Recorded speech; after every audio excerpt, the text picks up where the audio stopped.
네, 검찰이 오늘 한국당이 환경부 블랙리스트다라고 고발한 사건에 대한 수사를 마무리했습니다. 김은경 전 환경부 장관과 신미숙 청와대 전 균형인사 비서관을 불구속 상태로 재판에 넘겼습니다. 신 전 비서관은 최근 청와대에 사표를 제출해 수리가 됐습니다. 자, 두 사람은 박근혜 정권에서 임명된 산하기관 임원 김모 씨에게 이 사표를 종용하고 응하지 않자 표적 감사를 벌여 물러나게 한 다음 청와대에서 내정한 것으로 알려진 박모 씨를 후임에 임명하려 한 혐의를 받고 있습니다. 또 박 씨가 서류 심사에서 탈락하자 이 면접에 오른 후보들을 모두 불합격 처리를 해서 이 백지화하고 친정부 인사인 유모 씨를 임명을 했다는 게 검찰의 판단인데요. 특히 앞서 박 씨가 탈락하자 신 전 비서관이 환경부 차관을 불러서 질책한 것으로도 보고 있습니다. 다만 검찰은 한국당이 고발한 특감반의 민간인 사찰 의혹에 대해서는 혐의가 없다고 판단했습니다. 일단 고발 대상은 임종석 비서실장, 조국 민정수석, 그리고 박형철 반부패 비서관, 그리고 나머지 이제 이인걸 특감반장입니다. 자, 이렇게 4명이었는데요. 검찰은 이들 모두 범죄 혐의가 입증이 되지 않는다며 무혐의 처분을 내렸습니다.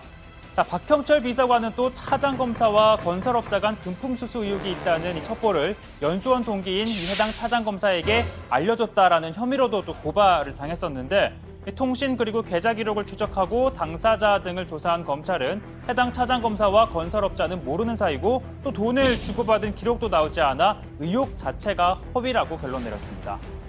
자, 그리고 오늘 4월 25일 이 제56회 법의 날입니다. 법의 존엄성을 되새기고 이 법치주의 확립을 확고히 하기 위해 만든 국가기념일이죠. 김명수, 유남석, 박상기, 문무일 이렇게 대한민국 법치주의를 책임지는 기관의 수장들이 모여 기념식을 가졌습니다. 박상기 장관은 정의롭고 공정한 법 집행을 통해 이 진정한 법치국가 구현을 위해 노력하겠다라고 강조했는데요. 자, 공정한 법 집행이라고 했죠. 검찰 형집행정지 심의위 박근혜 전 대통령이 신청한 형집행정지를 허락하지 않기로 했습니다. 앞서 박근혜 전 대통령은 불에 데이고 또 칼로 살을 베는 듯한 통증과 저림으로 잠을 자지 못한다. 또 구치소 내에선 치료가 불가능하고 치료와 수술 시기를 놓치면 더 큰 후유증이 발생할 수 있다라고 했었죠. 자, 하지만 이 형집행을 멈출 수 있는 요건은 법에 나와 있습니다. 형사소송법 470조는 심신의 장애로 의사 능력이 없는 상태, 그리고 471조는 현저히 건강을 해하거나 생명을 보전할 수 없을 염려가 있는 때인데요. 자, 의사 등 외부 전문가와 검사가 포함된 심의위는 이 박근혜 전 대통령의 건강 상태는 이 같은 요건에 해당하지 않는다고 판단했습니다. 물론 이 결정이 공정한지 안 한지에 대해서는 또 각 진영마다 다른 해석이 나올 것으로 보이지만 일단 박근혜 전 대통령도 법 집행은 공정해야 한다고 강조했습니다. 법 앞에 만인이 평등하다는 원칙 아래 공정하고 엄정한 법 집행이 반드시 이루어져야 합니다. 유전무죄, 무전유죄와 같은 부끄러운 말이 우리 대한민국에서 다시는 상용되지 않도록 여러분께서 앞장서 주실 것을 당부드립니다. 사실 이번 판단을 앞두고 형집행정지를 촉구하는 청원서가 검찰에 제출이 됐는데요. 한국당 국회의원 등 70명이 서명했습니다. 탄핵을 추진했던 김무성, 권성동 등 복당파 의원들도 이름을 올렸는데요. 자, 이들은요.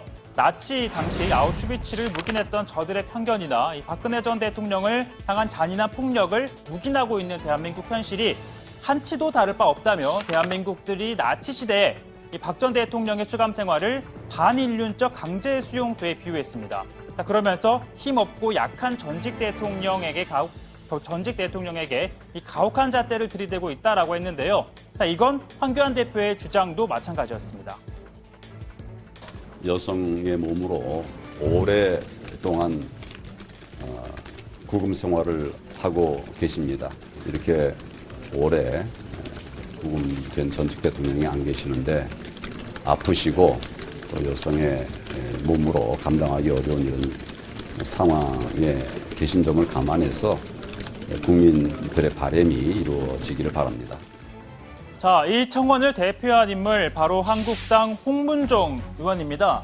사실 앞서 발제해서 보셨겠지만 한국당은 어제 비상 상황이었죠. 수시로 긴급 의원총회를 열었고 패스트트랙을 저지하기 위해 의원들이 총동원되다시피 했었는데 자, 이 상황에서도 이 홍문종 의원은 서울중앙지검 앞에서 열린 다른 당, 이 대한애국당 행사에 참석했습니다. 대한민국도 세계도 대통령을 풀어놓으라고 명령하고 있다는 사실을 잊지 마시길 바란다.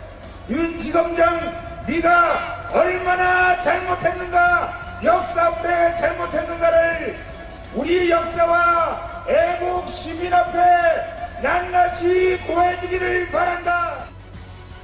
자, 아울러 홍 의원은 형 집행정지를 해야 할 게 아니다. 이 검찰은 없는 죄도 만들어내는 곳이라면서 애초부터 박근혜 전 대통령은 죄가 없다, 무죄다라고 주장을 했었는데요. 그러면서 느닷없이 자기 고백도 합니다. 여러분 저기 안 가보셨죠? 저기 가서 취조 당해보셨어요? 안 가보셨죠? 전 여러 번 가봤어요. 저기 가면은 도산 안창호 선생도 일반 잡범으로 만들 수 있는데 우리 유관순 독립투사도 정신병자로 만들 수 있는데 자, 형 집행정지를 불허하겠다라는 심의위의 결정을 보고받은 윤석열 지검장, 조금 전에 최종 결재를 마쳤습니다. 즉 박근혜 전 대통령은 구속 상태로 재판을 받게 되고 또 형을 살게 되는데요. 자, 오늘 법의 날이라고 전해드렸죠. 박근혜 전 대통령에 대한 형 집행정지 불허, 공정한 법 집행이라고 생각하시나요?